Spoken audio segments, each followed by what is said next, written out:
What do a duel to the death, a mob of angry Christians, and a fall in the French Alps have in common? Well, they were the unfortunate ends to some amazing mathematicians. Today I wanted to talk about some maths legends who became famous, died young, and left behind so much genius that it makes you doubt your whole academic career so far. We're in slightly horrible history style on this one, so I'm going to leave out some of the complicated mathematics, but I'm going to put some links in the description down below if you want to look more into them. So if you're ready, let's get started. Okay, so first up is Évariste Galois. So first up is Évariste Galois.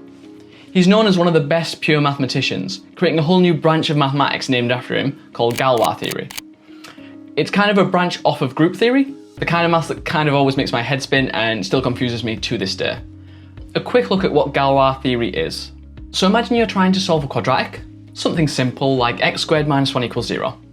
Well, you can factorize it, you can use the quadratic formula, you can rearrange. All ways that you can solve this polynomial. Pretty easy, right? But what about if I give you a quintic? That's a polynomial of degree 5. Something awful like, I don't know, this. X to the power 5 plus 3x to the power 4 plus 2x to the power 3 plus x plus 3 equals 0. Can you always solve these with something similar to what we had with the quadratic case? Well, turns out, no, not really. The proof of this is where Galois theory steps in. Now I'm not going to prove this because way beyond me. But what Galois theory does, instead of looking at the roots of the equation, it looks at the symmetries between the roots. So if you think about the quadratic case, we had x equals 1 and minus 1. We can clearly see the symmetry there, positive to minus. And say we take it a step further. Let's say x to the power 6 minus 1 equals 0.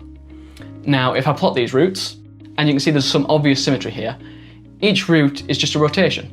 So it's rotationally symmetric. But that's not always the case. And what Galois actually proved was that for polynomials of degree 5 or higher, these symmetries get just way too complicated that no formula can actually capture all these solutions. The chaos of the situation beats any algebra that we can throw at it. Well, the reason why this kind of theory matters is because it shows us when we can't solve equations. And it helps us see some of the symmetries that are hiding behind maths, physics, or even like the tech we use each day. So Galois theory ends up being quite important. Okay, so returning back to Galois himself, rather than his clear genius that I still don't understand. This is where things get really interesting. He loved maths, he really did, but he also loved his women, and he was well into politics. So much so that he was fired from his second university for getting too involved with political activity. And I don't know whether it was over women or over politics, but he was somehow convinced into a duel to the death. Nobody actually knows the true reason, bear in mind this was the 1800s. But what's more interesting is that he was so convinced he would lose the duel and die.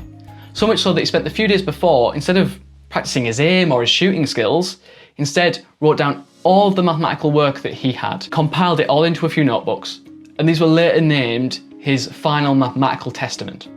Now, I don't know whether his brilliant mind allowed him to see the future, or maybe he should have just been practicing his shooting the night before, because at the end of the day, the bullets won and he died the day after the duel, after being shot in the abdomen and being left for dead on the dueling grounds. So the moral of this story is, if you're going to be in a duel, practice your shooting. Or even better yet, just don't get in the duel in the first place. So, up next is a mathematician I'm sure you've heard of, and if not, shame on you, go do some research. Ramanujan, one of the most well-known mathematicians in academia, and even lately Hollywood with his film The Man Who Knew Infinity. He's a self-taught genius. Bear in mind this was India in the 1900s, he had very little help with his maths ability. And in fact, he failed nearly every subject other than maths. It's the only one he actually passed. But then when he actually worked out that he was actually pretty good at maths, instead of taking all the credit for himself, he gave a lot of credit to a Hindu goddess that his whole family had prayed to, and he often thought came to him in his dreams to give him that mathematical insight. And honestly, I should start praying too. My maths could definitely do with some divine intervention. So while he was still in India, he was sending letters to a mathematician who I'm also sure you've heard of, G.H. Hardy, another incredibly famous mathematician, both for his mathematical ability and his personality. If you want a glimpse into his personality, read A Mathematician's Apology. Pretty good book, not very mathematical, but very interesting. Hardy initially thought that Ramanujan was a bit of a fraud. Hardy's a bit skeptical, and Ramanujan just didn't write his full proofs down because he wrote down some things that he thought everybody knew was true, but often weren't. Remember, he was self-taught, so he didn't know what the commonality was between everyone. But eventually, Hardy came to view Ramanujan's maths as just a bit beyond him. Even Hardy is humble enough to say that Ramanujan's work must be true because it's just too hard to make up. And eventually Hardy became one of Ramanujan's best friends and Ramanujan's mentor. Okay, so if we have a look at why Ramanujan was a genius, one of the most famous stories about him is a clear example of this. So, it's a story between Ramanujan and Hardy. Hardy came to visit Ramanujan. He took a taxi. Taxi number was 1729.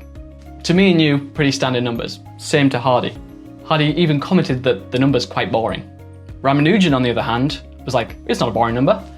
It's the smallest number that can be expressed as the sum of two cubes in two different ways. Like, how do you spot that? How do you know that? Did he know it instinctively, or did he just work it out as he was there? I don't know. But this gives a real insight to just the way Ramanujan's mind worked. He sees numbers in a way that just normal people just don't see. It's kind of like he's peering into the matrix. He can see the breakdown of every number as though it's just appearing before him. So Ramanujan also had an interest in another number, which you also should know, pi. And he used to play about with numbers and infinite series. And he actually created a formula to work out 1 over pi. It's a formula that NASA actually used to calculate pi, because it's just so fast at calculating pi. For each term in this series, gives you 8 digits of pi. That's seriously fast. I could probably only tell you 8 digits of pi. Because of Ramanujan's genius, Hardy desperately wanted him to come over to England. And after some persuasion, Ramanujan was convinced to come over to England. And naturally, coming from India, he came over to England and he hated the food and the weather. But to be fair, who can blame him? Us British aren't exactly known for our food and our weather. But as he came over to England, his health got really bad. His health deteriorated so much so that he had to return to India, and he actually died at age 32 from a disease that I believe is somewhat similar to tuberculosis. However, in all of his time, he wrote down loads of his theorems in a few notebooks. To be precise, 4 notebooks. And this summarised over 4,000 different results. And again, he was self-taught, so he wasn't great at writing down all his proofs. So a lot of people spent a lot of years trying to understand what he wrote, including Hardy himself, who spent countless hours mulling over all of these proofs. Now for a bit of a lesser-known mathematician, Jacques Herbrand. He died at the age of 23, which is insane because that's 3 years younger than I currently am. And by that age, he'd already got a full theorem in his name called Herbrand's theorem in logic. Now, this being in logic, it's super practical for coding. His theorem tells us that any logical statement, full of all of the for alls, there exists, anything along those lines, can be transformed into something that a computer can actually handle. Kind of think of it like a massive truth table plugging in different kind of values. So, take this example, which in plain English says, every student passes at least one exam. And you see that here, what it says is, for all students, there exists one exam for which they pass. This is really hard to put in code as is. There's no such thing as a for all or a there exists in code. So this needs to be changed into some sort of coding language, which is what Herbrand worked towards. Okay, so for our situation, let's simplify it a little bit, just to make it simple. Let's assume we have 2 students, Alice and Bob, and there's 2 exams, say maths and history. 2 very applicable to this video.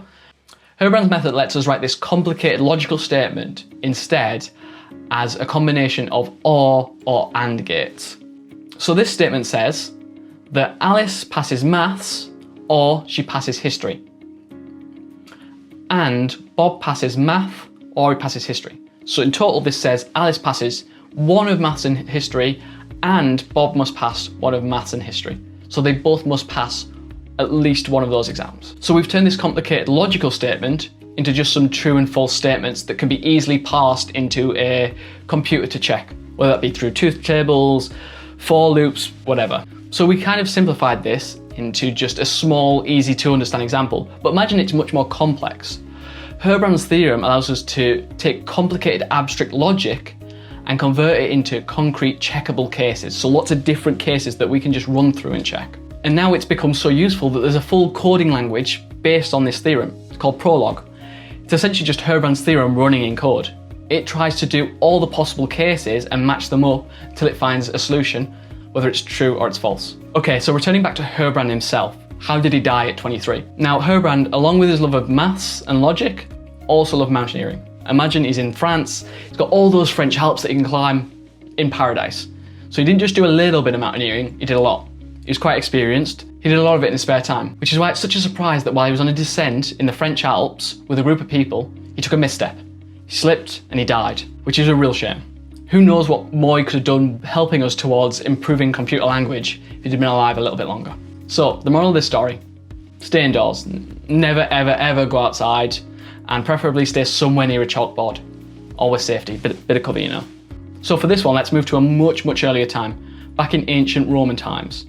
Here's Hypatia of Alexandria. She's a mathematician, a philosopher, and a teacher. And unfortunately for her, she's a strong woman with opinions back in 415 AD. She led the Neoplatonist school. It's a blend of mathematics, philosophy, and the belief that numbers are the language of the divine. And this is kind of what Neoplatonist mathematics is. They approach it from a more spiritual way, and they see it as more as a pathway to the divine. She taught geometry, likely Euclid's elements, because Euclid was also from Alexandria. She taught astronomy and philosophy, and she would just teach to anyone who was willing to learn. But back in those times, 415 AD, Alexandria was kind of in a changing period. The tensions with religious organisations were quite high, and they were building.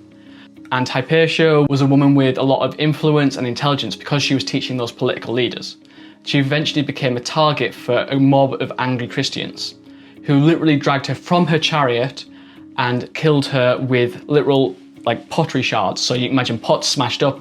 Now this is, to my knowledge, one of the earliest collisions between both maths, philosophy and religion. So what have we learned? Well, maths is dangerous. Ish, maybe. And you should always write down your full solutions to save people decades down the line trying to read your awful scribbles. Looking at you, Fermat, you probably should watch this video. But hey, they left the rest of us with a hell of a lot of great equations that we've spent decades down the line still trying to understand. What do these examples actually teach us? That maths doesn't have to be boring. It's not just about the symbols, it's about the people. People who bet their time, their reputation, and sometimes even their lives on the pursuit of mathematics and the pursuit of their ideologies, whether that be for maths, whether that be political or something else.